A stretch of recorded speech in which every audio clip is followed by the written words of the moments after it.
আসসালামু আলাইকুম রহমতুল্লাহ বারাকাতুহু। নমস্কার এবং সুধীবৃন্দ, আপনারা সবাই কেমন আছেন? আশা করছি ভালো আছেন। এই দেখেন, এটা হচ্ছে আমাদের হবিগঞ্জ ইন্ডাস্ট্রিয়াল পার্ক। দেখেন, হবিগঞ্জ জেলার মধ্যে, শুধু হবিগঞ্জ জেলা নয়, বাংলাদেশের মধ্যে যত বেকার আছে সবাই এই ইন্ডাস্ট্রিয়াল পার্কে এসে জব করে। বাংলাতে আপনারা বলতে পারেন চাকরি করে। ঠিক আছে, এই দেখেন কত বড় একটা এরিয়া নিয়ে এই ইন্ডাস্ট্রিয়াল পার্ক গড়ে উঠেছে। এই পার্কটা গড়ে ওঠার কারণে এখন কাজের লোক পাওয়া যায় না, সবাই কোম্পানিতে চলে গেছে। এখন কাজের লোক পাওয়া খুবই কষ্টকর। দেখেন কত বড় একটা ইন্ডাস্ট্রিয়াল পার্কটা কত বড় একটা এরিয়া নিয়ে গড়ে উঠেছে। এখন ওইখানেতে জায়গার দামও বেড়ে গেছে। দেখেন, এই দেখেন, সূর্য ধরতেছে তো, বিকালবেলা সূর্যটা পশ্চিম দিকে চলে গেছে, সেজন্য একটু অন্যরকম দেখাচ্ছে। যাই হোক, আমি আপনাদের দেখানোর চেষ্টা করতেছি। এই দেখেন, এটা হচ্ছে তোমার ঢাকা টু সিলেট হাইওয়ে। এটা আমাদের শায়েস্তাগঞ্জের ভিতরে পড়েছে, হবিগঞ্জ ইন্ডাস্ট্রিয়াল পার্ক। এই কোম্পানিগুলা এখানে, প্রাণ কোম্পানি আছে, আরপেল কোম্পানি আছে, এবং অন্যান্য সিরামিক্স কোম্পানি আছে, টাইসের কোম্পানি আছে, মোবাইলের কোম্পানি আছে, স্কোয়ার ওষুধ কোম্পানি আছে। ওই দেখেন, এটা ঢাকা যাওয়ার রাস্তা, সোজা এইদিকে ঢাকা যাওয়া যায়। ওই দেখেন, এটা হচ্ছে বাসাবাড়ি পূর্ব দিকে। এই যে পাহাড়গুলা,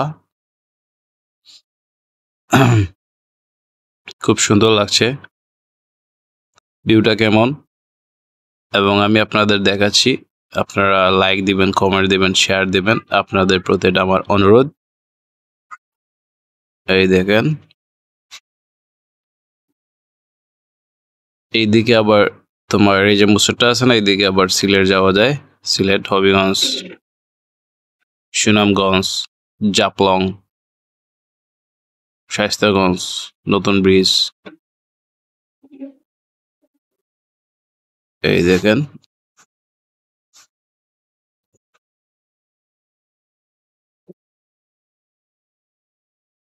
এইখানে কিছু কোম্পানি নতুন গড়ে উঠতেছে, নতুন গড় তৈরি হচ্ছে।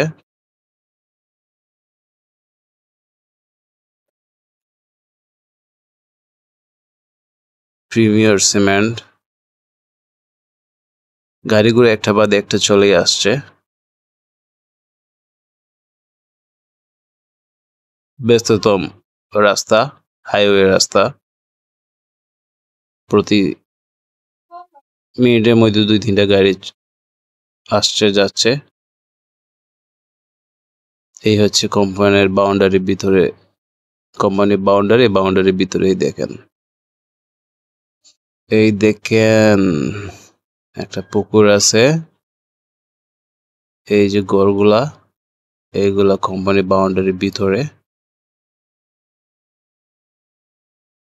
এই হচ্ছে হবিগঞ্জ ইন্ডাস্ট্রিয়াল পার্ক, যে পার্কে চট্টগ্রাম থেকে অনেক মানুষ আসে এখানে চাকরি করার জন্য।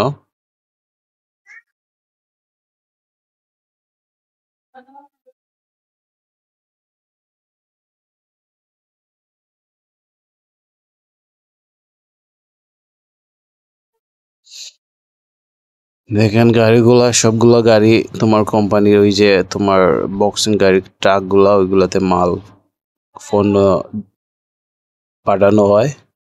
যাই হোক, আল্লাহ হাফেজ।